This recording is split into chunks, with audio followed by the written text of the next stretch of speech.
টানা ছুটিতে আনন্দ উদযাপন, থিম পার্ক থেকে প্রত্নতাত্ত্বিক নিদর্শন, সবখানেই উৎসবের আমেজ। শিশুদের সঙ্গে বিনোদনে মেতেছেন বড়রাও।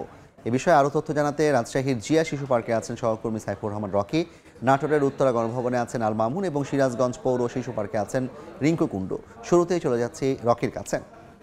রকি, ঈদের আমেজে রাজশাহীতে যে বিনোদন কেন্দ্রগুলো রয়েছে সেখানে দর্শনার্থীদের উপচে পড়া ভিড় লক্ষ্য করা যাচ্ছে। তবে এই ভিড়টি কিন্তু সকাল এবং বিকেলের দিকে সবচেয়ে বেশি লক্ষ্য করা যাচ্ছে। তবে দুপুরবেলা এই ভিড়ের কিছুটা কমে আসলেও সেটি কিন্তু এই দুই সময়ে কিন্তু একটু বাড়ছে।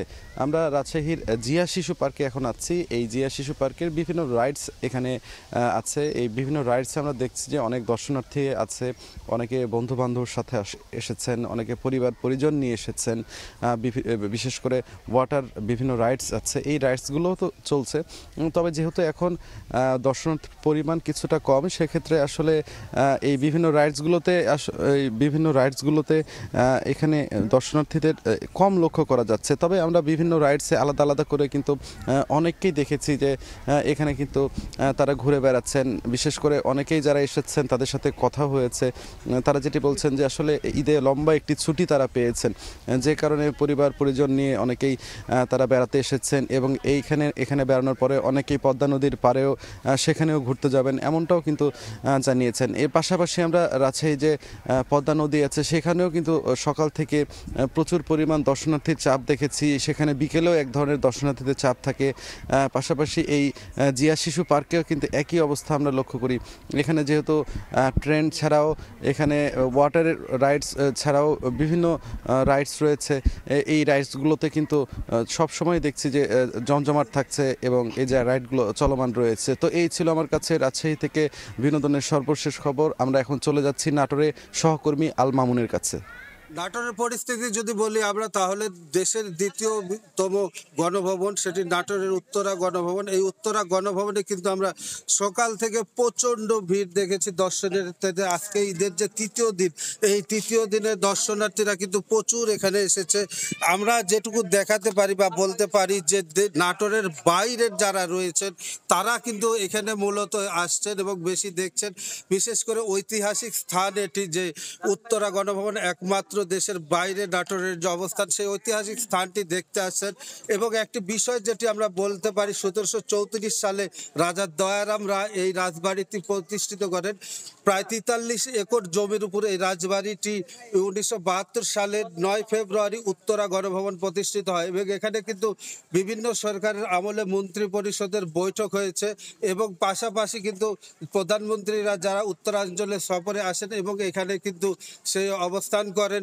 তো একটি বিষয় যেটি বলতে পারি যে এখানে রাজবাড়ির পাশাপাশি মিনি চিড়িয়াখানা সহ নানা ধরনের 43 একর প্রাকৃতিক দৃশ্যগুলো দেখে জনগণ খুশি হয়েছেন এবং তারা কিন্তু মুগ্ধ হয়েছে। তবে একটি দুঃখ রয়েছে যে এই রাজবাড়ির মূল প্যালেসের পিছে ইটালিয়ান গার্ডেন কিন্তু যেটি রয়েছে দর্শনার্থী স্থান, সেই ইটালিয়ান গার্ডেন কিন্তু দেখতে না পেয়ে দর্শনার্থীরা অনেকেই ক্ষোভ প্রকাশ করছে এবং তারা মনে কষ্ট নিয়ে যাচ্ছে। তাদের দাবি 2011 সালের 9 ফেব্রুয়ারি যে উত্তরা গণভবন উন্মুক্ত করা হয় জনগণের জন্য, সেই দর্শনার্থীদের দাবি ইটালিয়ান গার্ডেনও যেন তারা উন্মুক্ত করা। তো এই ছিল আমার কাছে সর্বশেষ।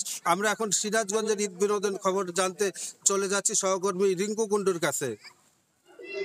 ঈদ আনন্দ উপভোগে পরিবার পরিজন নিয়ে সিরাজগঞ্জের বিভিন্ন বিনোদন কেন্দ্রে যাচ্ছে দর্শনার্থীরা এবং সিরাজগঞ্জের অন্যতম যে বিনোদন কেন্দ্র সিরাজগঞ্জ পৌর শিশু পার্ক, আমরা এখন আছি সেখানে। এটি যমুনা নদীর কোল ঘেঁষে এই পার্কটি এবং এই পার্কে আমরা দেখছি যে দুপুরের থেকেই কিন্তু আসলে পরিবার পরিজন আত্মীয় স্বজন সকলকে নিয়ে ঈদের ছুটি কাটাতে এবং শিশুদের বিনোদন উপভোগে কিন্তু এই পৌর শিশু পার্কে আসছে। যেহেতু এখন মধ্য দুপুরে হয়তো বিকেলে এই পার্ক কর্তৃপক্ষ যেটি বলছে যে বিকেল থেকে সন্ধ্যা পর্যন্ত বা রাত পর্যন্ত কিন্তু এই ভিড়টি বেশি থাকে। আমরা দেখছি যে শিশু কিশোর যারা রয়েছে, যারা ছোট ছোট বাচ্চা রয়েছে, তারা কিন্তু নাগরদোলা সহ বিভিন্ন রাইডস এই পার্কটিতে রয়েছে, সেগুলো কিন্তু তারা আসলে উপভোগ করছে। আমরা যদি বলি এই পার্কটি সিরাজগঞ্জের যমুনা নদীর কোল ঘেঁষে গড়ে ওঠে এবং এইখানে আসলে শহরবাসী যারা রয়েছে তারা একটু প্রশান্তি পেতে বা বিনোদন পেতে কিন্তু তারা এখানে ছুটে আসে এবং সেটি আমরা দেখছিলাম যে ঈদের দিন থেকে কিন্তু এই যে এইখানে দর্শনার্থীরা আসছে এবং শিশুদের নিয়ে কিন্তু আসলে আসলে অভিভাবকরা এখানে আসছে। এখানে বিভিন্ন রাইডস রয়েছে, যে আমি যদি বলি বিশেষ করে নাগরদোলা রয়েছে, ঘোড়া রয়েছে,